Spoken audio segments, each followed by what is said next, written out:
So he's drying for about 20 minutes, give or take. That's about a quarter of an hour now, 15 minutes.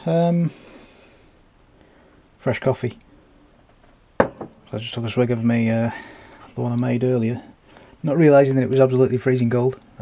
Yeah, you nearly wore it. Fizzles. Where's my fizzles? You'll do till I find some. Right then. Don't tell my mother I pinched this from the kitchen when I was around there a bit earlier on. It's funny. Have you got one of these you can pinch off your mum? No, I haven't. Yes, you do. Okay. So, get off my thumb. What's that about? What's that? It's alive. Will you... Get off. No, you... You're scaring me. So it's that kind of sponge I used on the X-Wing that I've just shown you. When I was 15, I do remember that. It was actually my dad's car washing sponge. He wasn't too amused. So, cut a corner off.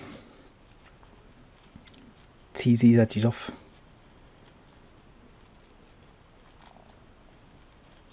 Just to rough it up a little bit. If you use a slightly used one, it's even better because this is already done for you. It's literally going to tease and tease and tease and tease and tease a little bit more. Tease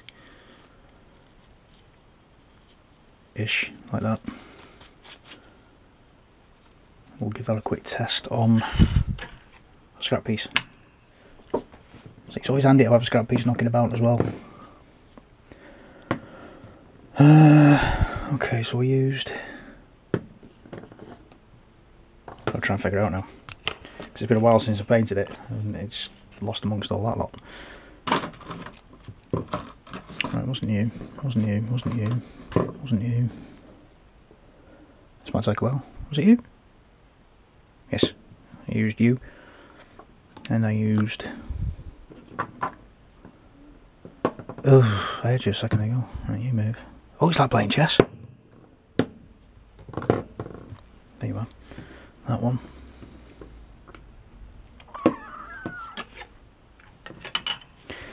Yes, I'll have a quick test on those, I think. So with chicken mush and chicken bonds and all that kind of stuff being these lovely bluey grey colour, what we need for some chipping and things like that is a lighter colour and a darker colour, just to represent the chipping underneath. So I'm going to have a quick play with a pre-shade colour, if my camera will focus. There we go. So it's that one there, the RLM74, and we're going to use US Blue Grey as well, just to have a quick trial, because that is the colour I've used on chicken bonds. And the idea we're going for is,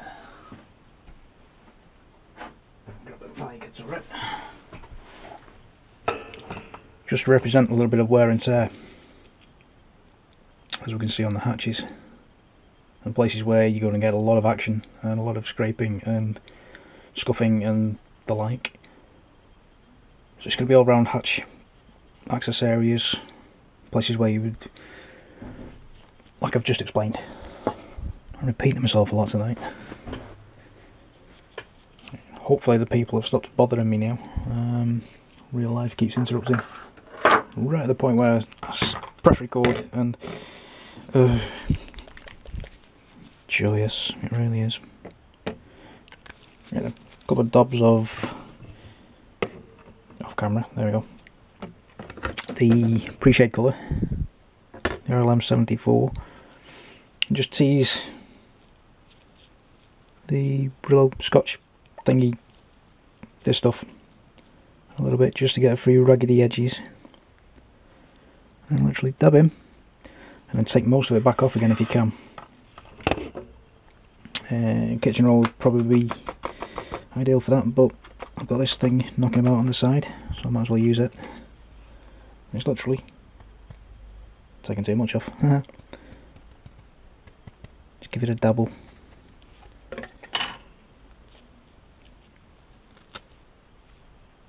These things always work better in my head.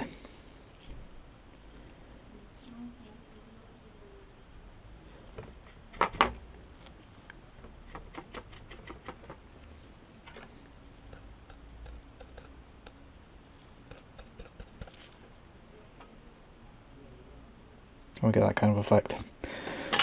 I'm going to work on that properly. Slightly off camera, so it's not quite working how it's supposed to.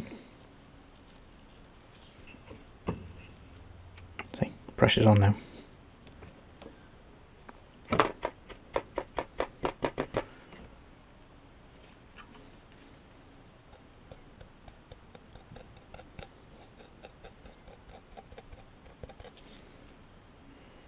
There we go. So we build it up around edges and the like. I just noticed there's a great big gob of Starship Filth that I hadn't cleaned off properly. Oops. Never mind. Right then. I'm assuming that because this thing does go through bushes and trees and buildings, guessing how to reach places, these knee pad things are going to get a little bit of stick.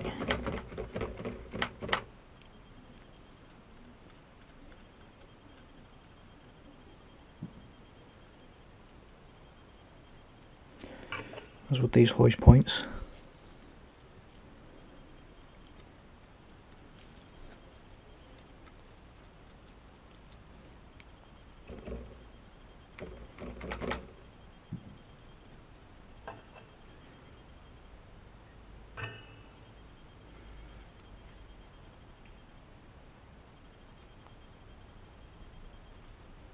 So literally just building up the effect. Oh, there we go. I've got that problem again. That thing, you smelly feet. That thing keeps falling out. So I'm going to try a quick fix. Because I really don't want to glue it if I can. I'm going to use... Wow. Oh, there you go. Tried and tested. Blue sticky stuff. Still too much. You're literally going to need a tiny little bit.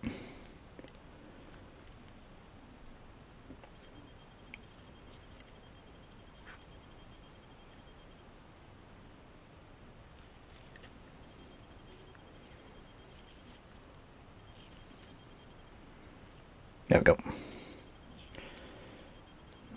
Don't want to hold it for a while. Smelly feet. Where's my tweezings? There you go.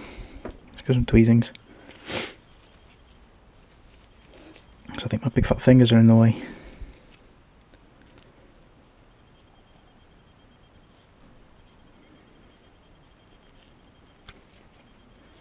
Alright, let's see if that works.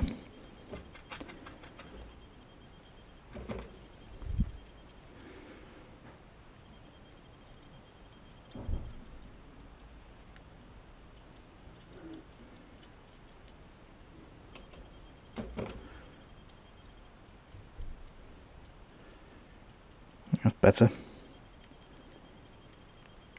So let's say you gradually go around, just building the effects up.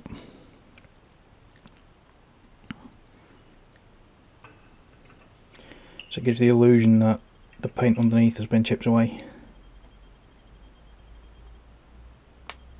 We've got all kinds of... Ow! That hurt.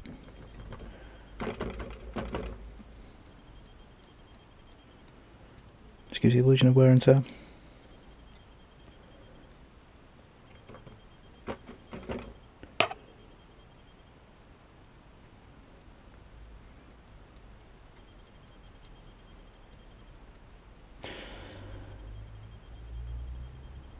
So I'll probably do a fast forward of that in a minute.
I have to practice dry brushing with oil paints, which I haven't done properly yet. So I've got a tiny little blob of Starship Filth just down here, as you can see. I'm going to take most of that back off the brush, so there's literally hardly anything there. And choosing this little panel here, it's going to build up a slight effect. And that's probably too much on the brush, so let's go back a little bit further. So I'm trying to blow up, not blow up. Come on. This is going to be for the blast mark on chicken faces. No, chicken Bonzi's mush. So if we take this piece, we could do with flattening that off. There's that big gouge. There's that big gouge. Using flicky motions, just going to build up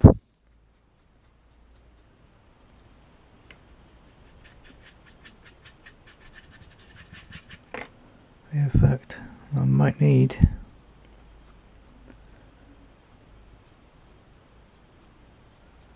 a newer brush for this, because this one's absolutely battered, as you can see. So this is why it's worth having test pieces. Let's give this one a try. Nice new chiseled brush, as you can see. So it's not as battered as this thing is. You know, it's all fluffy and won't do the job anymore with the fine detail.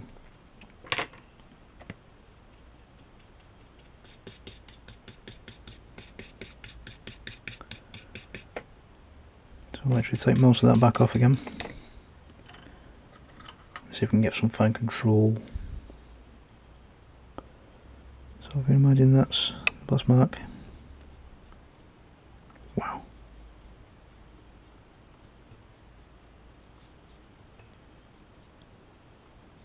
And using flicky motions just to stroke it in.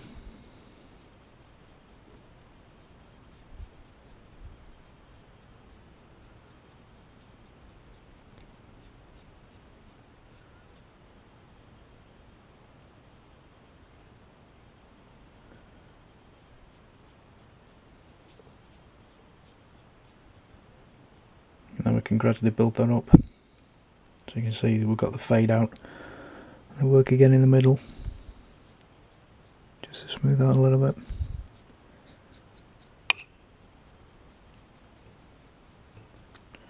Should get a nice blend. Let's go a tiny bit darker in that centre.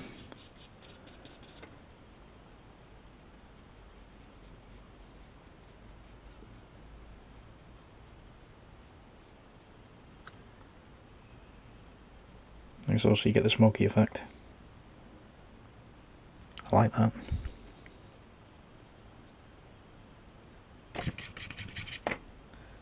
That's the idea anyway. Whether they can actually pull that off or not is an entirely different thing.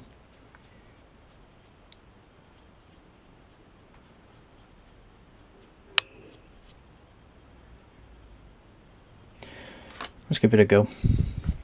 So the good news is, it's dry. It's finally dry. It's had a couple of coats of flat coat as well. I've just spotted there. See the shiny part? That's where I had my thumb. I picked it up to see if it had dried on the varnish coat, and I completely fluffed it like a dozy bugger.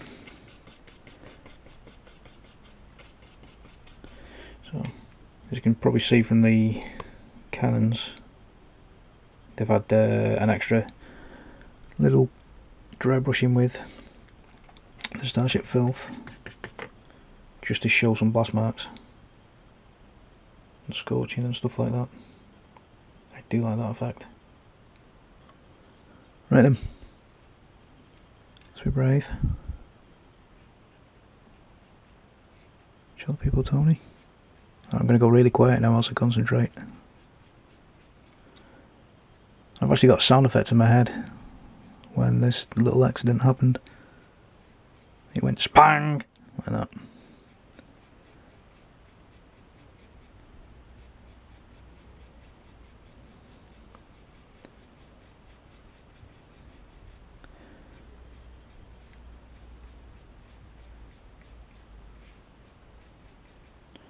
I would definitely not be able to do that with this the other brush. So it's far too fine. And the other brush is just going all over the place at the moment.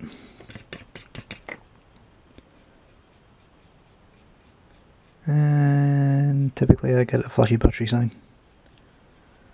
Right, try and get that in before the battery dies.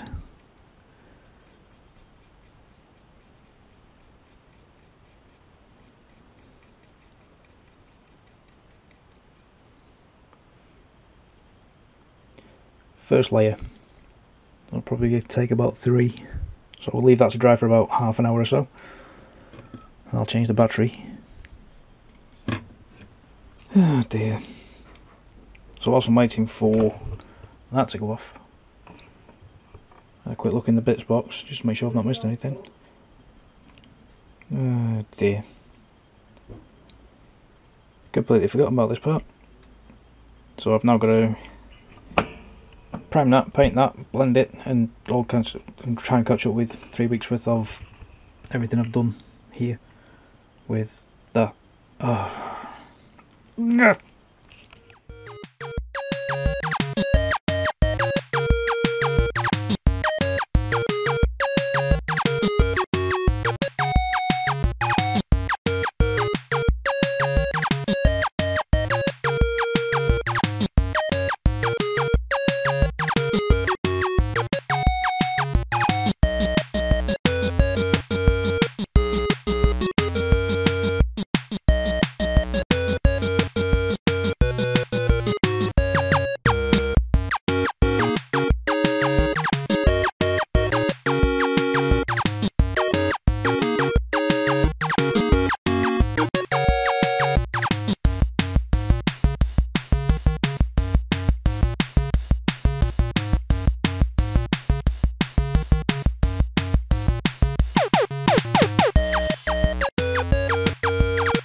Going to very, very carefully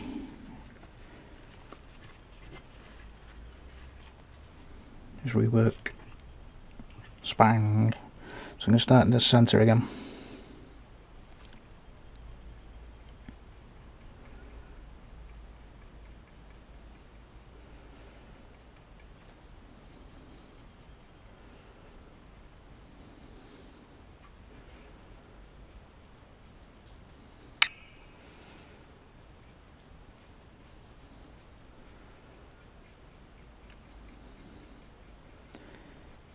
Fade it out.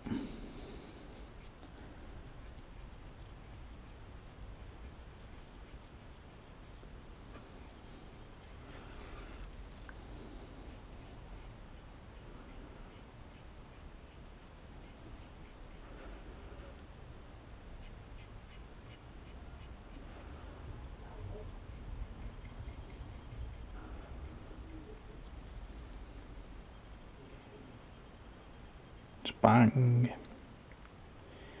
Gorgeous. Gorgeous, gorgeous, gorgeous. One turning table type thing, one lump of blue sticky stuff, one base, which has dried overnight. In here we have a quick mix of this stuff and Tire Black, the XF85. Gribble, gribble, gribble, and then very, very gently blow everything across my table again.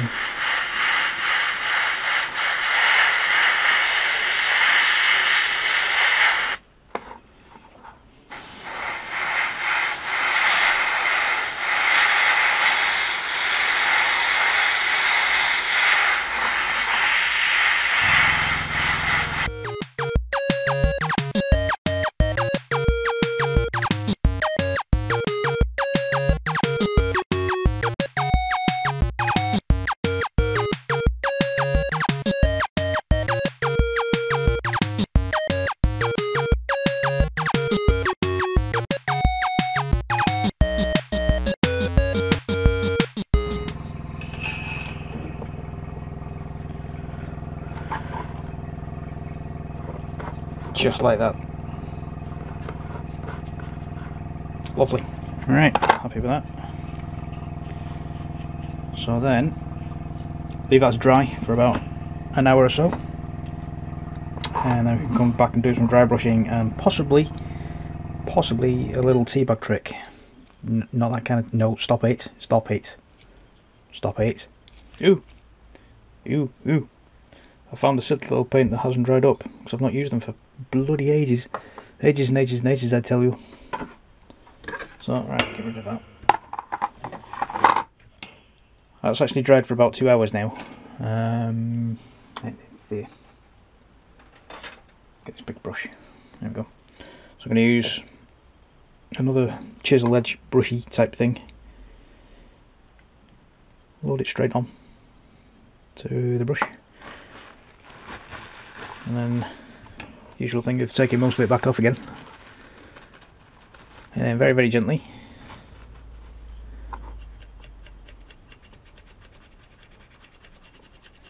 Laboriously.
And then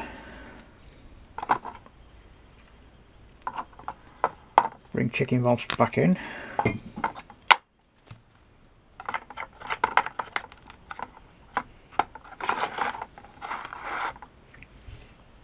Very carefully.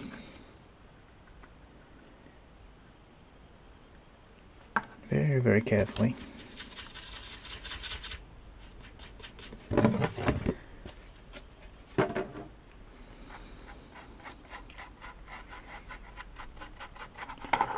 Try and blend this in.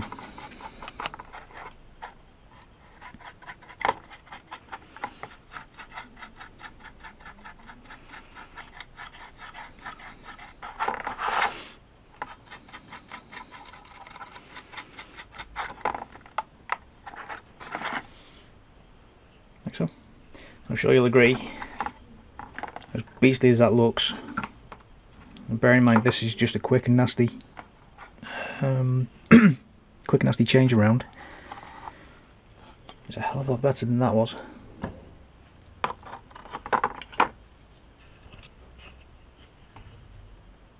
Yes, definitely like that. No, what have I got? Spare me 2 minutes.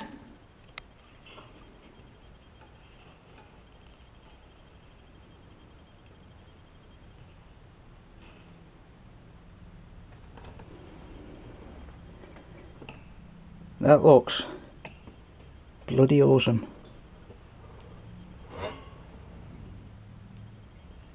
Ooh, I'm happy with that. Stay. Right, so I'm just going to fiddle that top bar on. I'm going to take a still drying Chewie. Still drying Chewie. Tony, get your teeth in. Bloody awesome.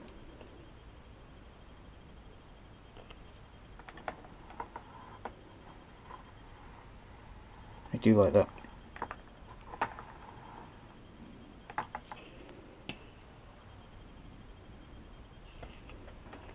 Oh, I do like that. Oh, there's people shouting at dogs again.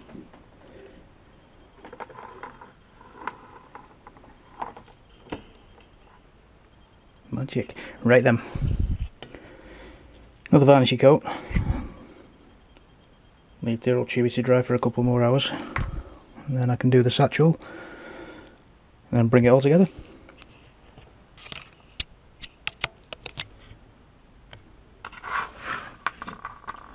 And so, several days later, the oil paint has finally dried.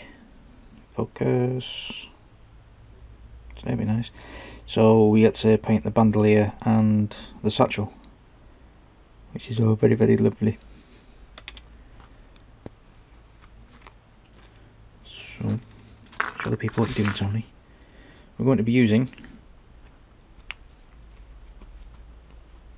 burnt umber for this one. Oh dear. In the Model Air range.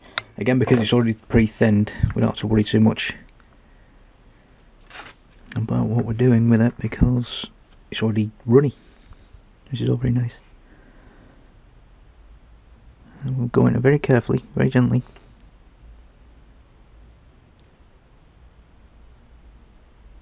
Overlay onto the satchel. Now it is a little bit dark at the moment, because there will be a weathering stage on top of this as well, just to lighten it all.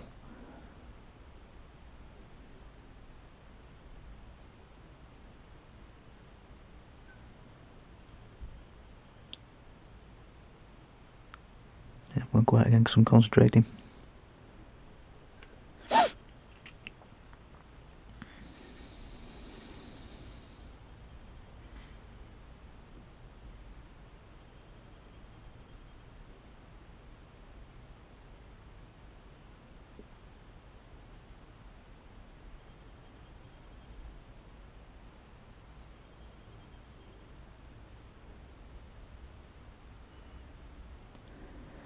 And the pouchy section of the bandolier, in some photos looks white, and in some it looks like an aluminium colour. So I'm going to go with the aluminium just to make something shiny on the model, because it's quite a dark model. There's not many metallics on it, which is unusual for me. Normally everything I do's got some kind of metallic on it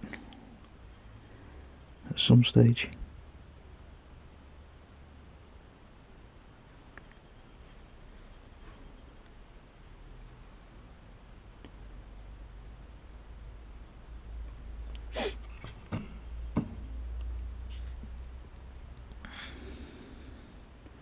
Again, loading the brush and then pull and twist to get the fine point.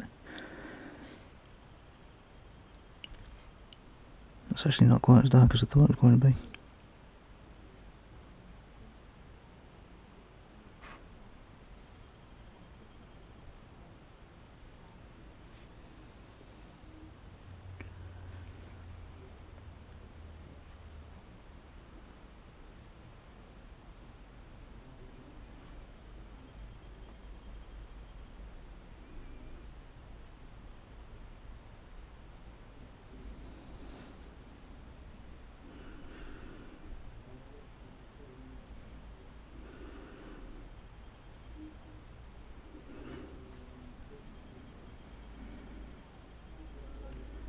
So the first stage done,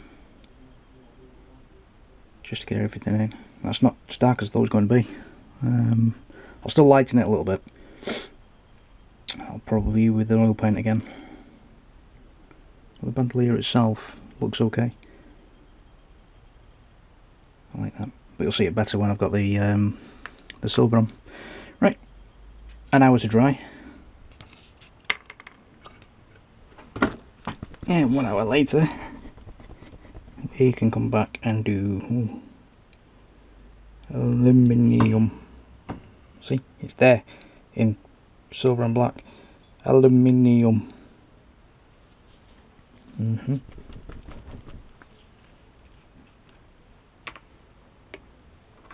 Oh, the arguments I've got into with that one. It's funny. Anywho, same thing. Twist and pull the brush into a fine point, and then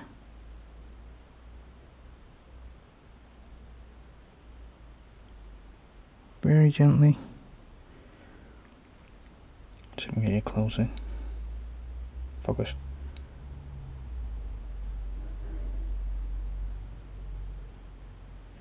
Very gently overbrush onto the raised detail.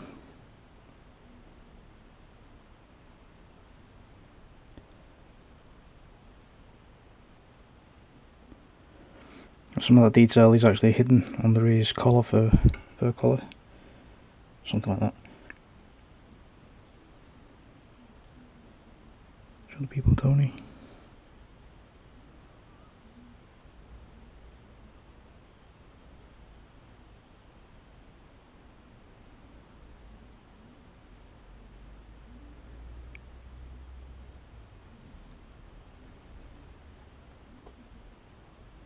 Nice.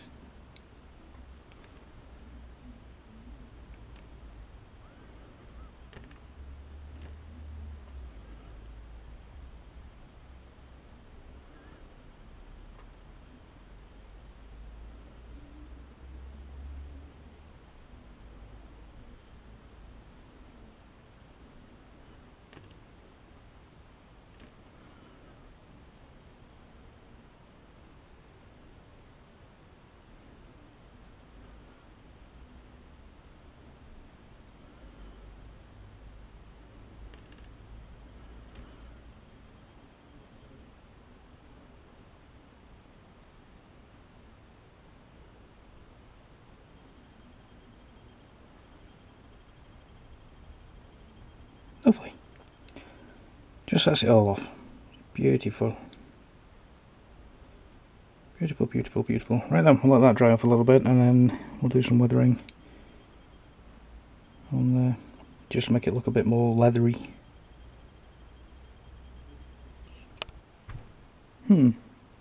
Many years ago when I had a broken knee and I couldn't walk for 2 years and stuff like that, I went through a phase of doing jigsaw after jigsaw after jigsaw after jigsaw with sheer boredom, and I forgot I had this.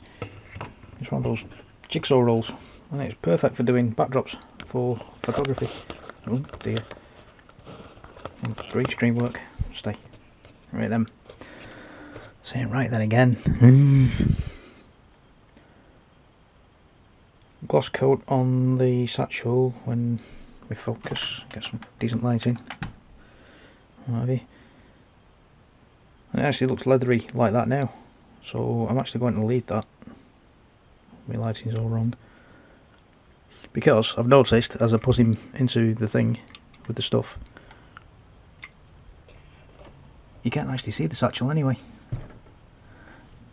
Yeah, so yeah, we'll leave that. Right then, we'll do some arty-farty camera work like this, and then yeah, do the thing, then cut!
Taken forever to dry. It's definitely worth it. If you are in a position to do so, I strongly urge you to buy this kit. It is gorgeous, it really is. Have a go at modifying the base if you can. Hopefully you saw the earlier tutorial thing of how to get rid of that god awful 70s plastic. It's dead easy to do. Just nick some soil out your back garden, mix it with PVA, mix it with water, slap it all on, and then paint it, and it's so much better. It really is. I can't thank you guys enough for being on this journey with me and subscribing and following and nattering with me every now and then. It's been absolutely wonderful having you guys with me. It really has been. Can't thank you enough. Next project, these boys. I'll see you for part 1 of this. Shut up, thumbs. There we go.